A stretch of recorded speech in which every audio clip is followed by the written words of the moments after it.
안녕하세요, 헬레네입니다. 한 해가 지나가고 새로운 해를 맞이할 때마다 이런 생각이 듭니다. 세상이 변하는 속도가 정말 빨라졌구나.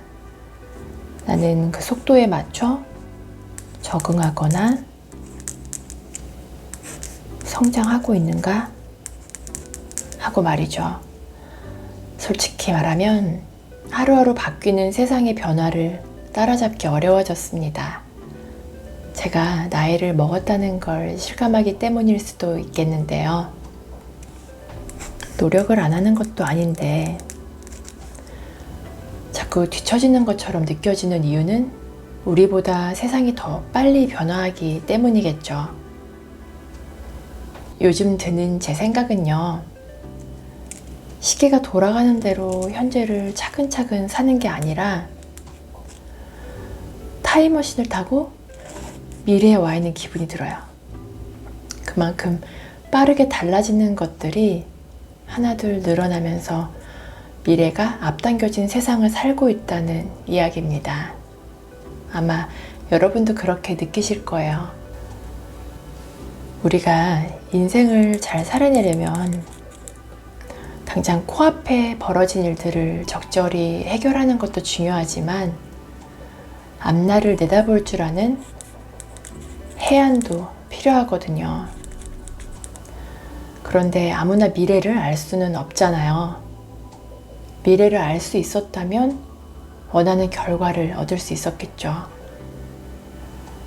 대부분 사람들이 미래를 알 수 없다고 생각하지만 그렇지 않습니다.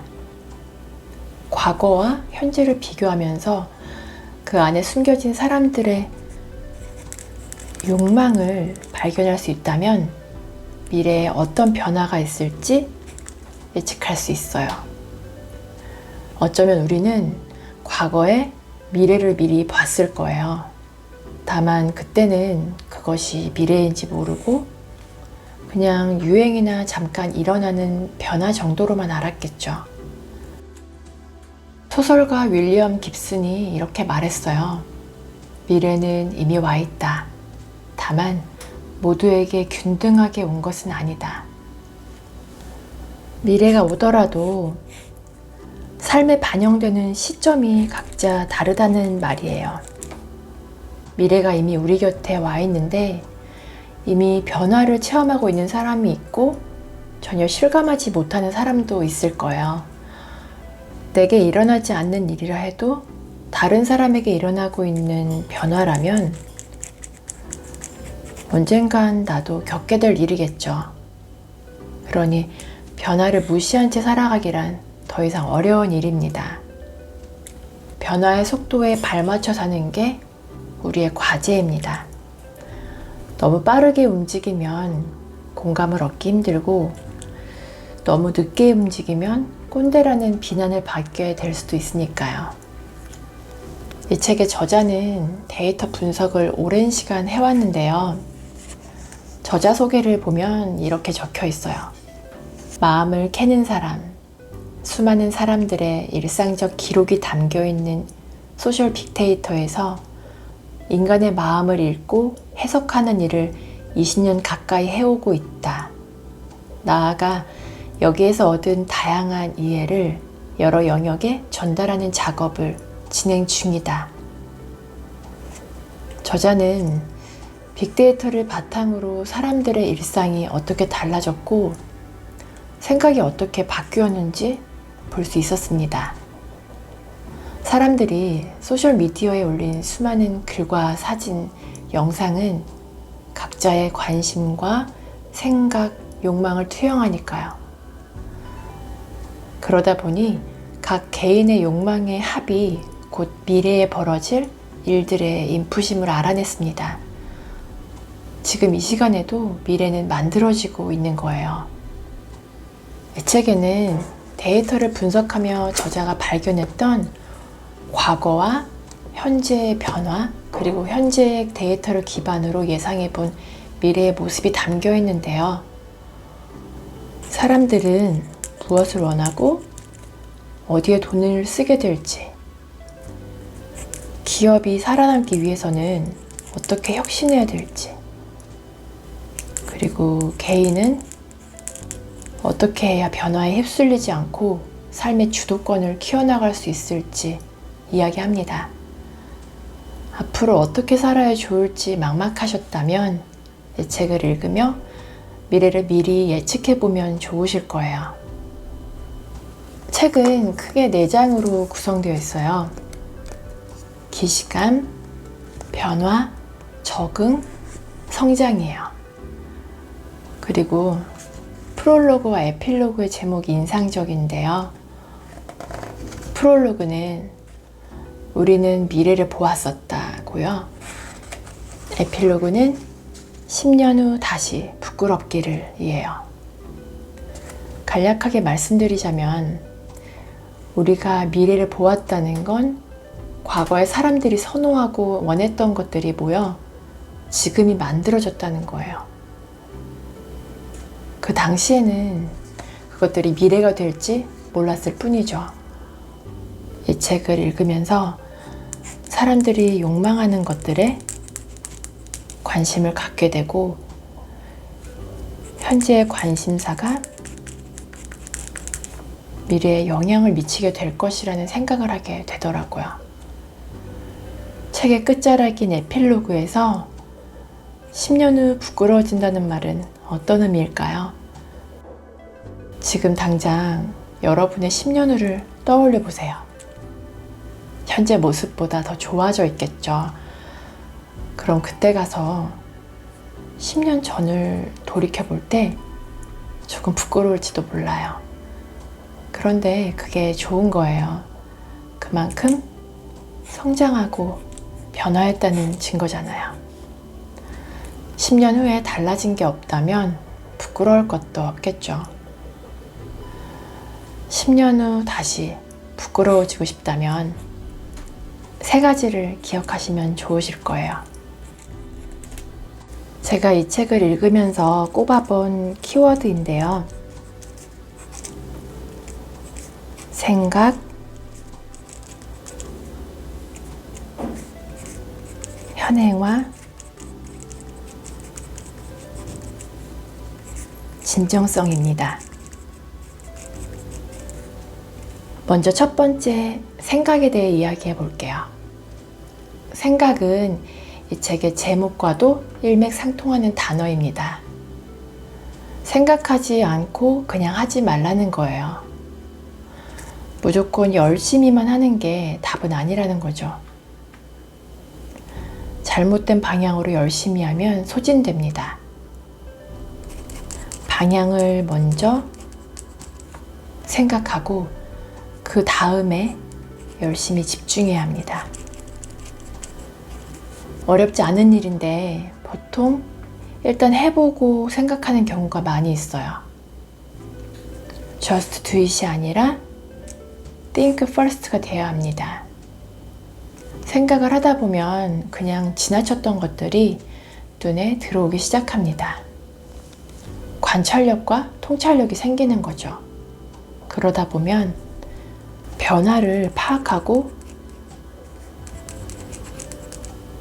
앞서 생각할 수 있게 될 거예요. 지난 16년간의 데이터를 다시 살펴보면 주목해야 할 변화의 상수가 3가지 있었습니다. 16년 전에는 이렇게 될 줄 몰랐던 것들이에요. 첫 번째는 분화하는 사회입니다. 다시 말해 혼자 살아가는 사회인데요. 한 10여 년 전까지만 해도 식당에서 혼자 밥을 먹는 사람들을 좀 이상하게 쳐다보는 사람들이 있었습니다. 지금은 어떤가요? 혼자 밥 먹는 게 일상화되었죠. 어느 식당을 가도 1인 상차림 메뉴가 있고 혼자 앉을 수 있는 테이블도 있어요. 더 이상 혼자 밥 먹는 걸 부끄러워하지 않아도 됩니다. 혼밥뿐 아니라 혼자 영화 보고 혼자 술 마시는 각종 혼 땡땡은 65개로 늘어났습니다. 이런 흐름이 계속된다면 1인 사회화를 넘어 가족의 해체까지 될 수도 있겠다는 생각이 드는데요. 이제 가족이 하던 역할을 각종 서비스업이 대행하고 있습니다. 이 분야에 대해서 연구하다 보면 미래 산업이 어떻게 달라질지 예상할 수 있겠죠. 두 번째는 장수하는 인간입니다. 앞서 말씀드린 혼자와 더불어 사회 변화에서 중요한 키워드예요. 불과 몇십 년 전만 해도 환갑은 삶을 정리하는 단계였고 노년의 상징이었죠. 그래서 환갑 칠순잔치를 성대하게 했었어요. 그런데 요즘은 그런 잔치 안 하죠. 100세 시대의 환갑이라는 나이가 너무 젊게 느껴지거든요. 요즘은 60, 70대 어른들도 팬덤 문화를 배우고 있을 정도로 젊게 사십니다. 스마트폰 사용률도 엄청 높아요. 젊은 층이 선호하는 브랜드의 절반 이상을 시니어층도 좋아합니다. 시니어의 소비 문화가 젊은 세대와 크게 다르지 않아요. 점점 연령대별 차이가 줄어들고 있습니다. 고령화 사회로 접어들수록 시니어층의 소비 영향력은 커질 거예요. 세 번째는 비대면의 확산입니다. 바로 무인이에요. 요즘은 마트에서 물건을 사고 나서 셀프 계산대에서 결제하는 게 당연해졌어요. 몇 년 전까지만 해도 계산원 앞에 줄을 길게 섰잖아요. 이젠 계산원보다 셀프 계산대의 수가 더 많아졌습니다. 동네에 있는 세탁소, 과자가게, 아이스크림 가게도 무인으로 운영되는 곳이 늘고 있죠. 로봇 바리스타가 커피를 만드는 무인 카페도 확산 중이고요. 판매원이 없으면 불편할 것 같잖아요. 하지만 사람들은 대면을 부담스러워하기 때문에 오히려 판매원이 없는 걸 더 좋아한다고 합니다. 편리하고 비용이 절감되는 부분은 긍정적이지만 더 이상 사람이 필요하지 않다는 현실에 씁쓸해지는데요. 우리는 인간으로서 어떤 역할을 해야 할지 생각해 봐야겠죠. 두 번째 키워드인 현행화에 대해 이야기해 볼게요. 현행화는 적응의 다른 말입니다. 변화된 상황에 얼마큼 적응하는지 알아야 합니다. 환경이 바뀌면 규칙이 바뀌어야 하죠. 각자의 생각이 변화하면 상식도 변하니까 새로운 규칙이 필요합니다. 이걸 현행화라고 하는 거예요. 이 현행화는 누적된 경험이 많은 분들에게 더 중요합니다. 사회생활을 이제 막 시작한 사람들은 업데이트가 그다지 필요 없지만 기존의 규칙에 적응하며 살았던 사람들은 새로운 규칙을 재설정하는 현행화가 필요하거든요. 예전과 달라진 것들을 살펴보면요. 먼저 일하는 방식이 달라졌어요. 실리콘밸리의 최첨단 기업에서나 쓸 법한 재택근무가 순식간에 정착되었죠. 관계를 맺는 방식과 삶의 방식도 달라졌습니다. 현행화에서의 핵심은 현재를 유지하는 겁니다. 현재의 것들을 받아들여야 한다는 거예요. 요즘 세상은 사회와 조직뿐만 아니라 개인에게까지 현행화를 요구하고 있습니다. 스스로 능력과 사회성을 갖추는 노력이 필요한 거죠. 바뀐 세상을 수용하지 못하면 어떻게 될까요? 도태되겠죠. 그러지 않으려면 과거의 기준에 머무르지 않고 변화에 맞춰 혁신을 수용해야 합니다. 마지막 키워드인 진정성에 대해 이야기해 볼게요. 예전에 제가 취업할 때만 해도 이력서와 자기소개서에 학력이나 경력, 자격증, 토익 점수 같은 것만 적으면 됐었어요. 그런데 요즘은 다르죠. 스펙 대신 해당 요건에 맞는 전문가를 선호하고 있습니다. 학력이나 경력 말고 자기 업을 좋아하는 진정성 있는 사람을 찾는 거예요.